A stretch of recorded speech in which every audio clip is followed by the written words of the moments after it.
So looking to value of supply segment 8. In this value of supply, we have section 15, only one section, that is value of supply, and we have many rules starting from rule 27 to rule 35. First, section 15 subsection 1 meaning says assessable value equals to transaction value. As per section 15, if two conditions are satisfied, condition number 1, price must be the sole consideration and supplier recipient are not related. If any of one condition not satisfied, then transaction value will not be applicable. And we have inclusions, total 5 inclusions we need to see. So supplier who is making supply of goods or service or both to the recipient will make the payment for supply. This payment will be taken as a transaction value under section 15 subsection 1. First inclusion as per 15(2)(a), any taxes, duties and cess by whatever name called other than GST, if charged to the recipient, then it should be included in the value.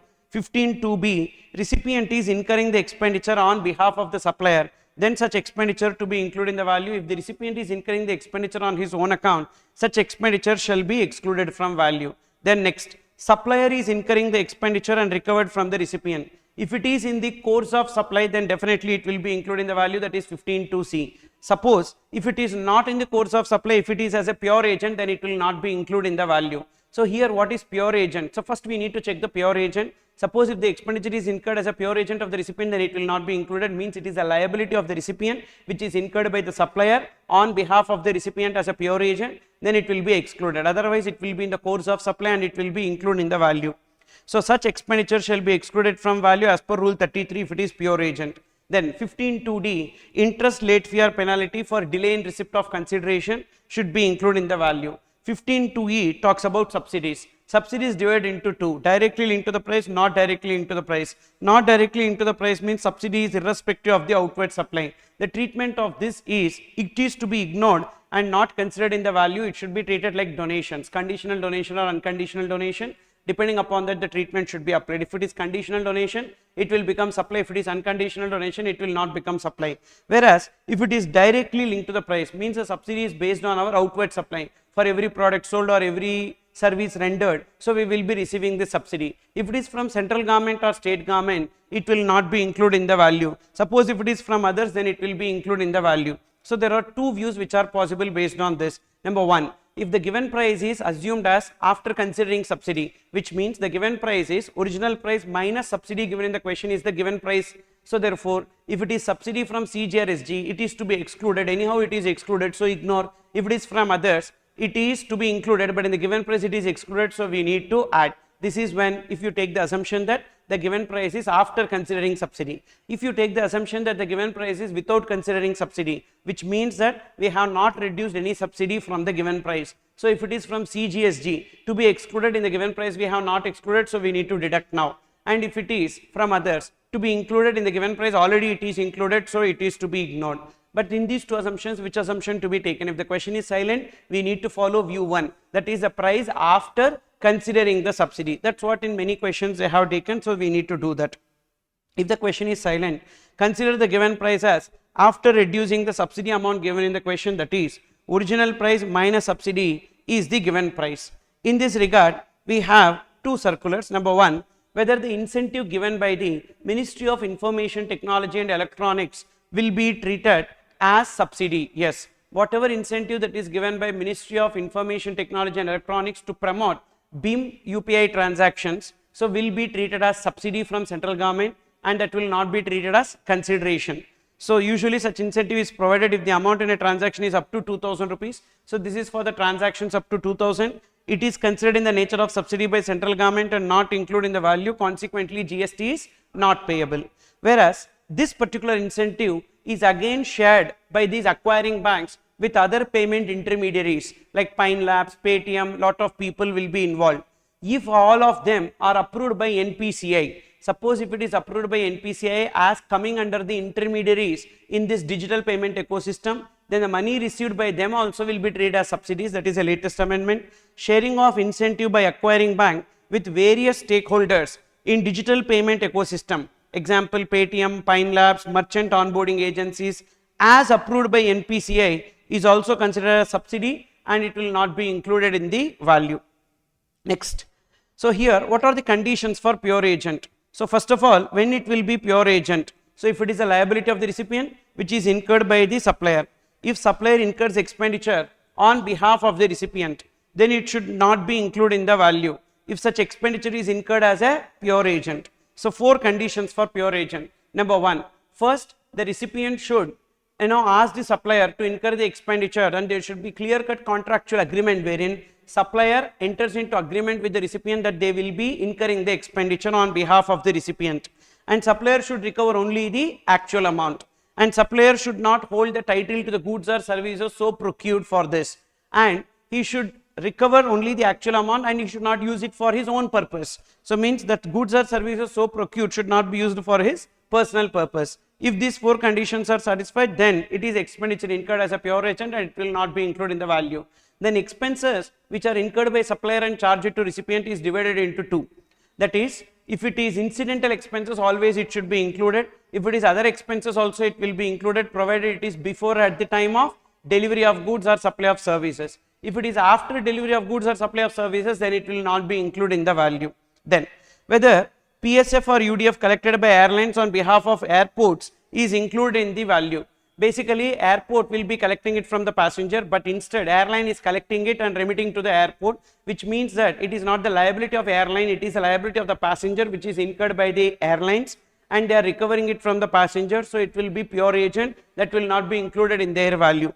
So passenger service fee and user development fee collected by airline operators from passengers ought to be remitted to airport operator and falls under expenditure incurred as pure agent, and consequently it will not be included in the value even if collection charges is paid for the same by airport operator to airline operator, even though they may get a collection charges, but still they are treated as pure agent. So what is the treatment of the collection charges? Whatever collection charges that airlines get, they need to pay GST on that.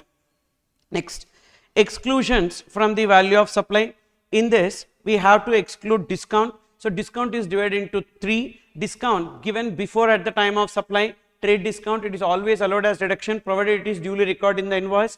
If the discount is given after supply but the terms are agreed before at the time of supply, example cash discount, it is also allowed as deduction provided supplier issues a credit note to the recipient and the recipient reverses the proportionate ITC with respect to that. Then if the discount is given after supply but the terms are not agreed before the time of supply, that discount is not allowed as deduction. So which means even though we are giving a discount but we need to pay GST on the full value, means credit note cannot be issued in that case. Now there is a CBIC clarification as to if the recipient is required to reverse the ITC based on credit note, then only supplier gets a deduction. How will the supplier ensure that the recipient reverses the ITC? For that they have given one point. How to ensure recipient has reversed the proportionate ITC? If the claim of ITC does not exceed 5 lakhs in a financial year, supplier shall obtain a certificate or undertaking from the recipient that the recipient will reverse the ITC. So based on that, the supplier can claim the deduction with respect to payment of GST. Suppose if the claim of ITC in a year, financial year, exceeds 5 lakhs, ITC exceeds 5 lakhs in a financial year, then supplier shall obtain a certificate from the recipient CACMA that the recipient is reversing the ITC. On the strength of that, supplier can enjoy the reduction from the liability. And when this to be obtained,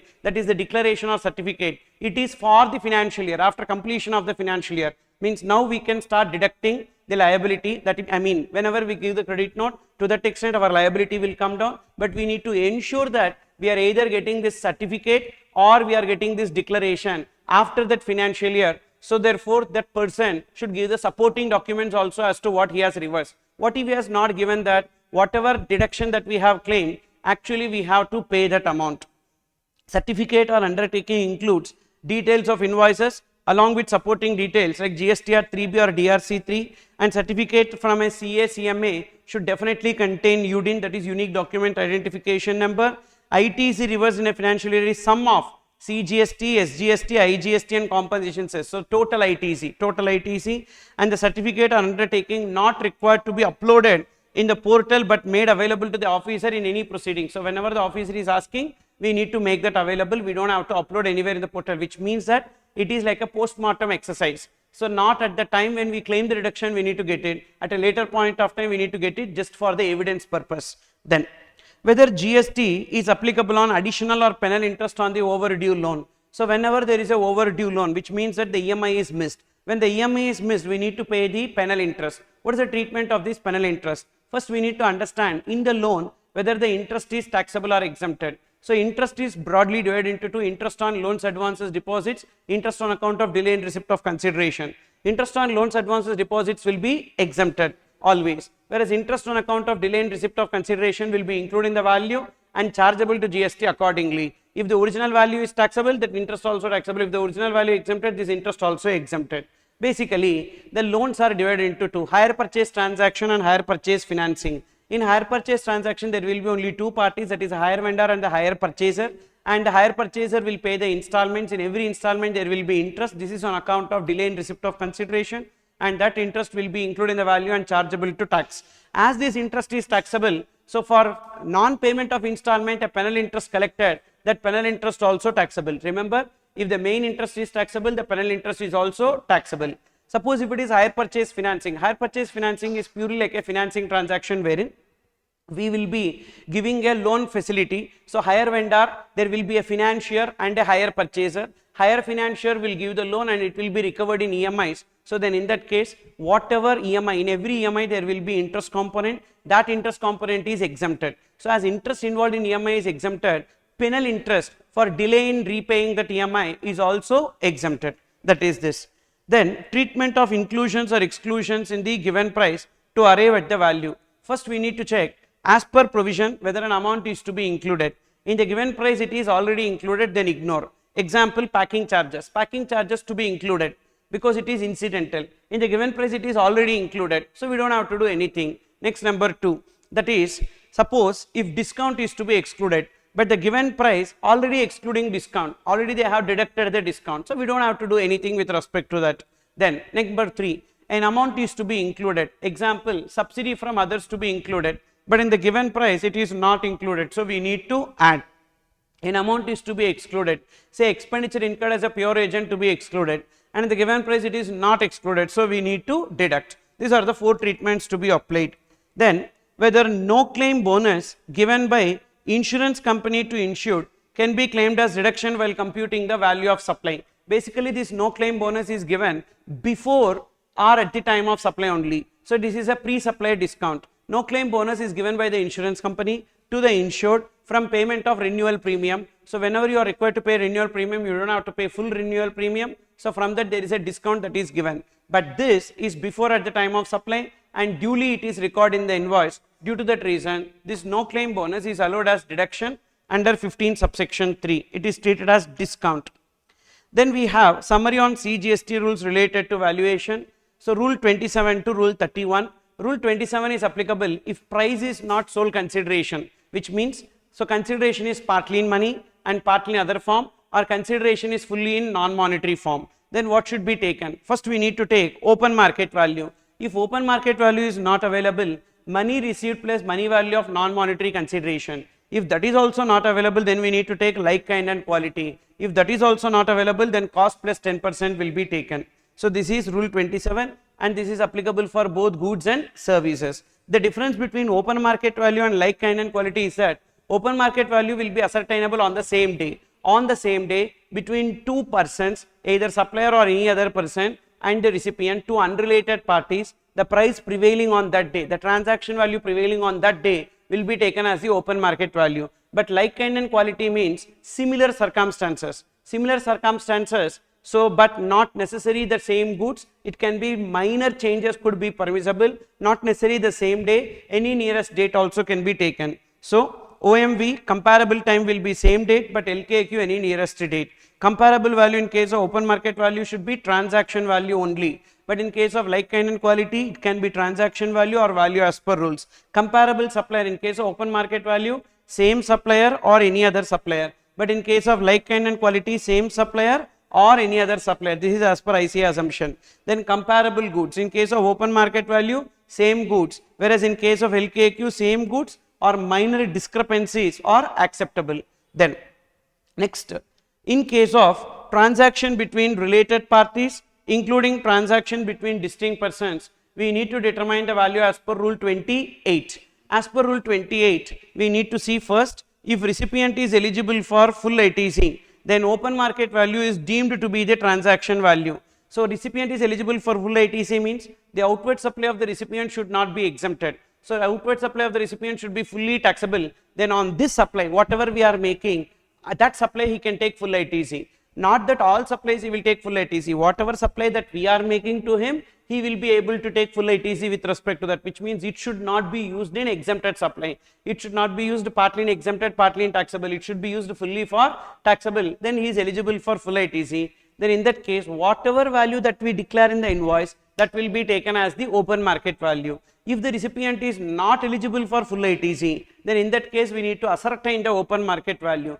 If open market value is not ascertainable, then next number 2, like, kind and quality. Remember first 5, open market value, money received plus money value of non-monetary consideration, like, kind and quality. Then rule 30, that is cost plus 10%, rule 31, residual value. So in the second point, what is that second point? Rule 28. In rule 28, the second point will be missing. Okay. So open market value, like, kind and quality, rule 30, that is cost plus 10% and residual value. Okay. So therefore here money received plus money value of non-monetary consideration will not be there. Only like, kind and quality, then cost plus 10%.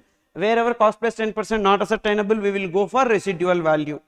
Then here there is one alternative. What is that? In the case of goods, which are not processed and sold, which is supplied as such. I am selling goods to a related person or a distinct person who supplies it as such. Then we can take the resale price into 90% without following this entirely. Alternatively, in case of goods, remember only in case of goods, even though rule 28 is applicable for both goods and services, but this proviso is only in case of goods. Alternatively, in case of goods, at the option of the supplier for each supply, 90% of the price at which recipient supplies like, kind and quality to unrelated buyer, and recipient should not process those goods but should have been sold as such. Okay, very importantly, they should not process. Then in that case we will take 90% of the resale price. If we get 90% of the resale price, then we don't have to follow all these things. So which means the supplier with respect to each invoice can choose this option.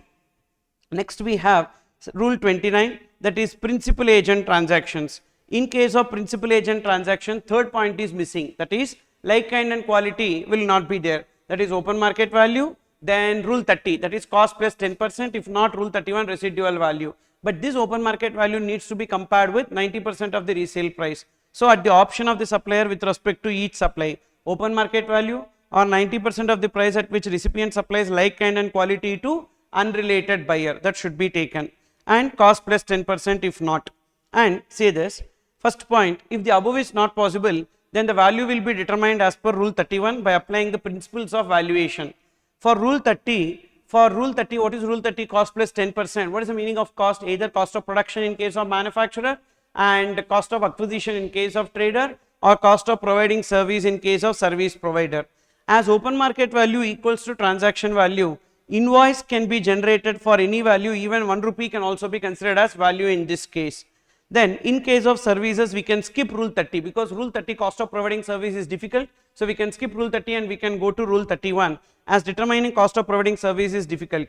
Even if value is determined as per CGST rules, inclusions and exclusions is applicable. Even though the value you are taking open market value like, kind and quality, if it includes GST, you need to take out GST, because as per 15(2)(a) all taxes, duties and cess by whatever name called other than GST only included, so GST to be excluded. And again, when you determine the value under rules, if there is any discount, whether the discount is given, yes. So remember that inclusions under 15(2) and exclusions under 15(3) is common whether you determine the value under transaction value 15(1) or value as per rules.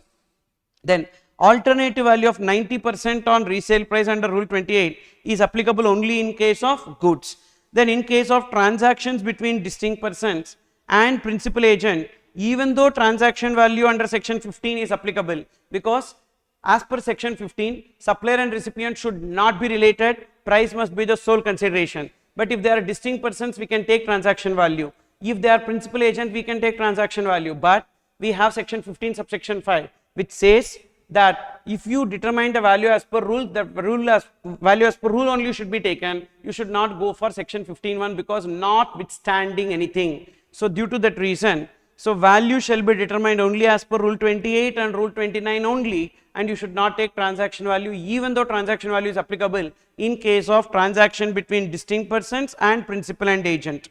So that is about this.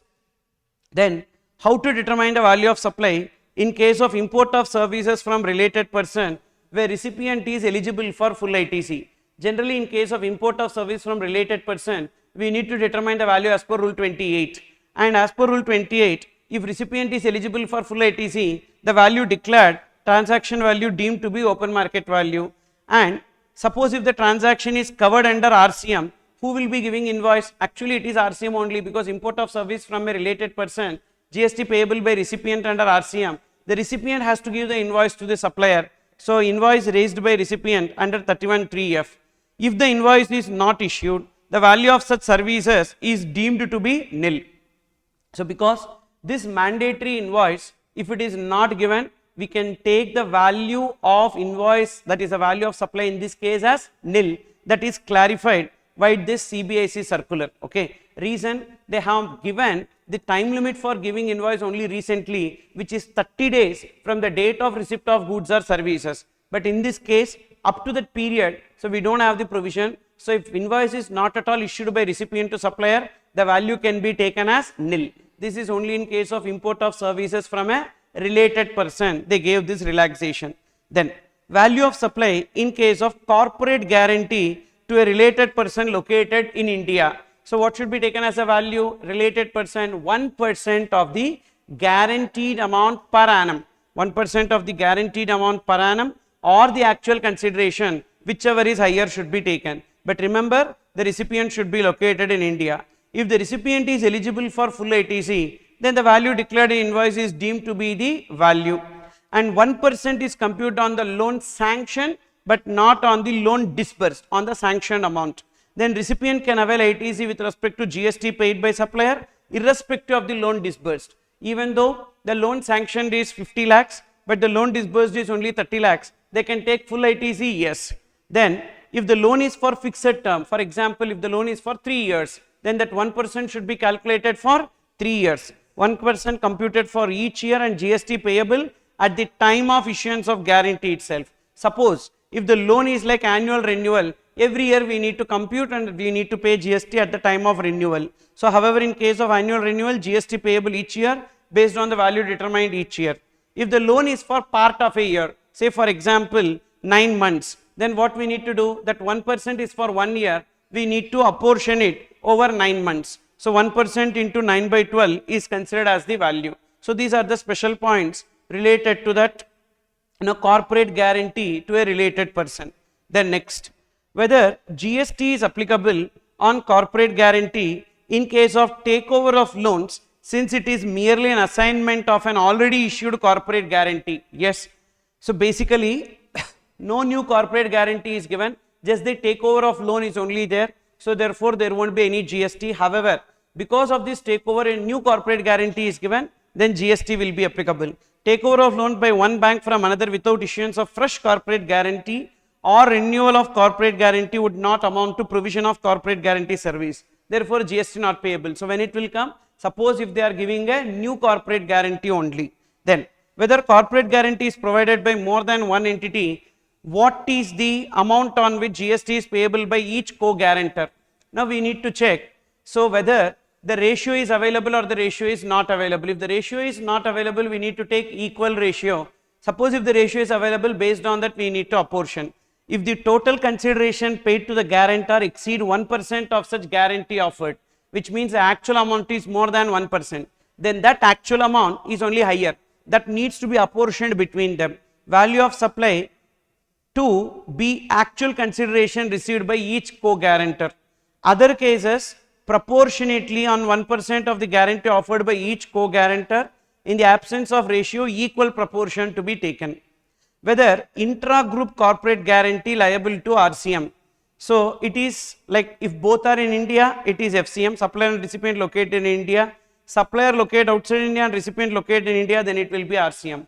What if supplier in India, recipient outside India? First of all, this rule is not applicable, because this rule is applicable only if the related person is located in India. Then next one, whether the valuation in terms of rule 28 sub rule 2 will apply to the export of service of providing corporate guarantee between related persons. No, rule 28 shall not apply to export of service of providing corporate guarantee between related persons. In that case, a value will be determined as per regular rule 28. Then this is about the corporate guarantee. What about the personal guarantee? in case of personal guarantee by director to a company without consideration, it is supply under 71C, and value under rule 28 shall be considered as nil because of the CBIC circular. And CBIC relying upon RBI circular is giving this. As per RBI circular, consideration should not be paid in case of personal guarantee by director to a company. However, personal guarantee by ex-director to a company for consideration is supply under 71A, and the value will be as per section 15. Okay, that is whatever is the actual consideration that should be taken. So this rule is not applicable in case of personal guarantee. This rule is applicable only in case of corporate guarantee. Then how to value internally generated services by head office to branch office. So generally when head office is providing services to the branch officers, and if it is procured from a third person, then the concept of input service distributor will be applicable. Head office procuring the services from a third person and giving it to the branch officers, the concept of ISD will be applicable. Head office will take the ITC and distribute the ITC to the branch officers. But with respect to internally generated services, what is the treatment? CBIC circular on services provided by head office to branch office, not procured from a third party, it is internally generated services. Check, and it here, head office and branch office are distinct persons. So we need to determine the value as per rule 28. First you need to check whether branch office is eligible for full ITC. If branch office is eligible for full ITC, then we need to take whether amount is recovered or not from the branch office by head office, the value will be taken as nil. So value under rule 28 is invoice value, and value can be nil if invoice is not issued, and open market value deemed to be the transaction value. Suppose if branch office is not eligible for full ITC, then in that case check whether amount is recovered or not recovered. If amount is recovered, then we need to determine the open market value. If amount is not recovered, the value of supply will be nil. This is an exception to rule 28. Above treatment is applicable even in case of import of services from a related person. Then what is the value of supply in case of lottery, betting, gambling and horse racing? And here we have rule 31A, rule 31B, rule 31C. First, in case of horse racing, betting and gambling, always it will be 100% of the face value of bet or amount paid into the totalizer, that should be taken. Okay, that is face value of bet or amount paid into the totalizer, both are same, but not on the commission earned by the totalizer. Whereas in case of lottery, price printed on the ticket or price notified by the organizing state, whichever is higher, into 100 by 128, it should always be computed on a inclusive basis. Then in case of online money gaming and casinos, first we need to see whatever is the amount that is deposited. That amount deposited only will be taken as the value for payment of GST. So rule 31B, rule 31C, supply of online gaming including online money gaming and actionable claims in casinos. So what should be taken as value? Amount paid or payable, that is amount deposited either in the wallet or for purchase of chips or coins or tokens, that will be taken as the value. Suppose if we make any winnings, so that winnings again used for playing, no need to pay GST on that. And suppose if we withdraw also, there won't be any reduction in GST liability. But if we withdraw and again deposit, then again GST will be payable. Any amount returned or refunded by supplier to the player, including amount paid or deposited with a supplier which is not used by player, shall not be deductible from the value of supply. Any winning amount which is used by the player without withdrawing shall not be considered as the amount paid or deposited. Suppose if he withdraws and again deposit, then whatever money that he has deposited, that should be taken as a value for payment of GST. Then what is the relevant date for determining exchange rate in case of valuation? So rule 34 says that we need to see whether it is goods or services. For goods we need to take CBIC rate, for services we need to take GAAP rate, and we need to see this rate prevailing on the time of supply and then convert into Indian rupees for payment of GST. So in case of goods, rate notified by CBIC prevailing on the time of supply determined under section 12.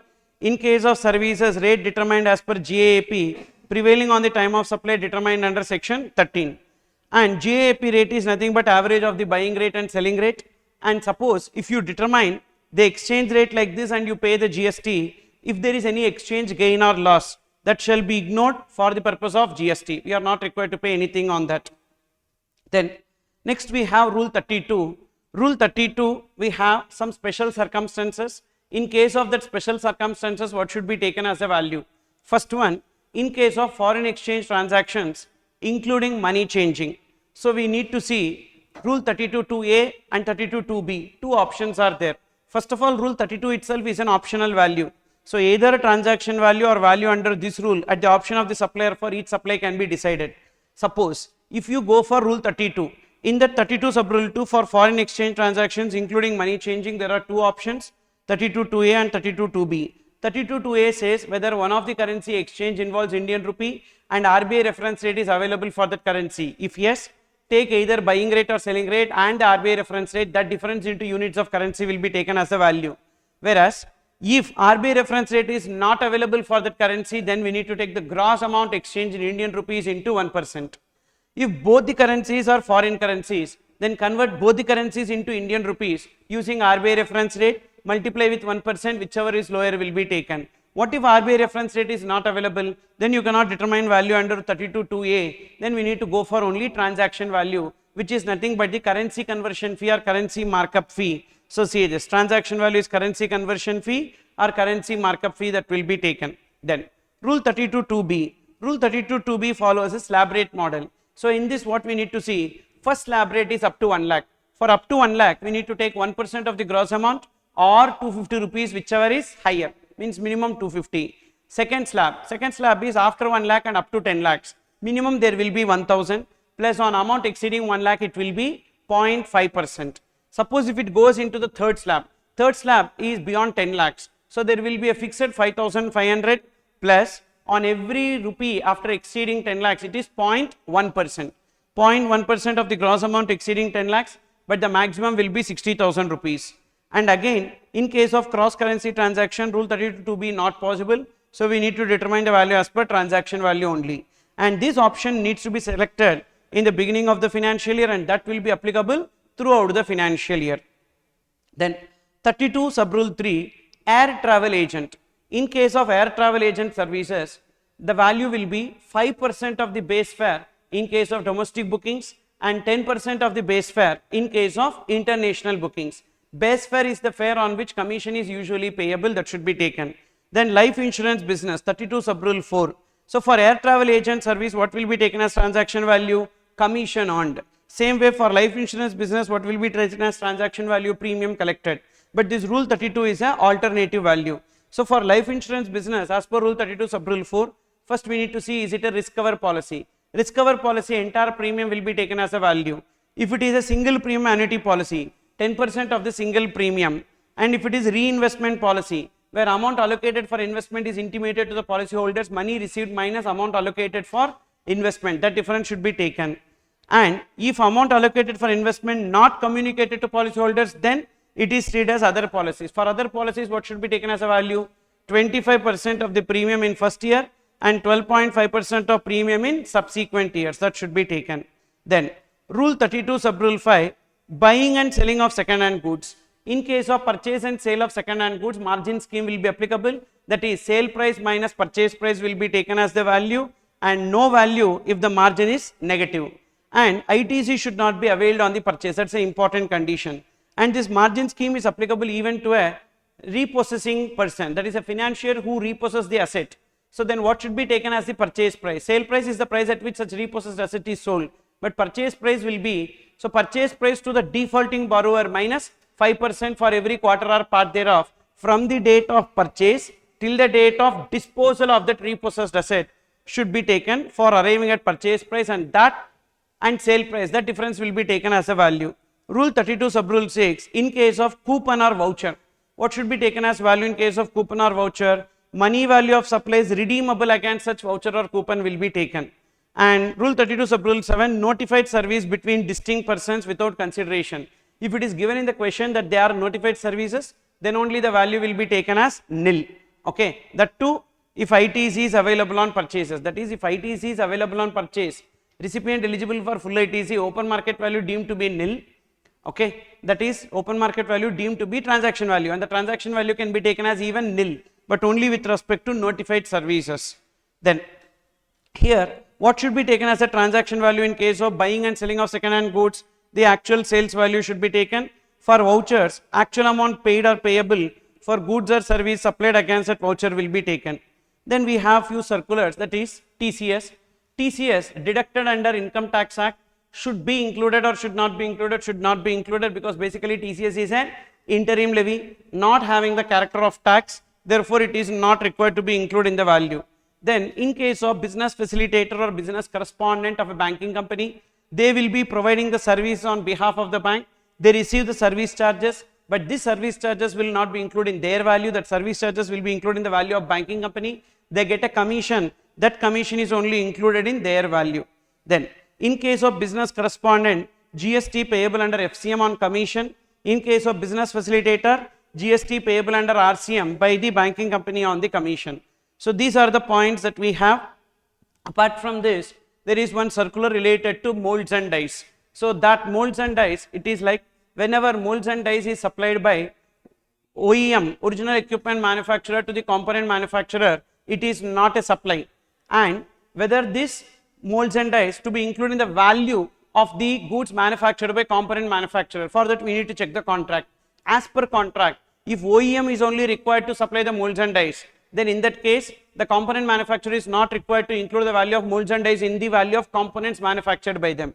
But as per contract, if component manufacturer should buy that molds and dies, but which is supplied by OEM, then the value of that molds and dies, amortized value of that molds and dies, should be included in the value of the components manufactured by the component manufacturer. Also, as per contract, if OEM is only required to buy, they can take ITC if they buy. Suppose as per contract, if component manufacturer is required to buy, but OEM has purchased, OEM cannot take ITC with respect to that. That is also one circular which is connected to valuation. Okay. So these are the points in value of supply.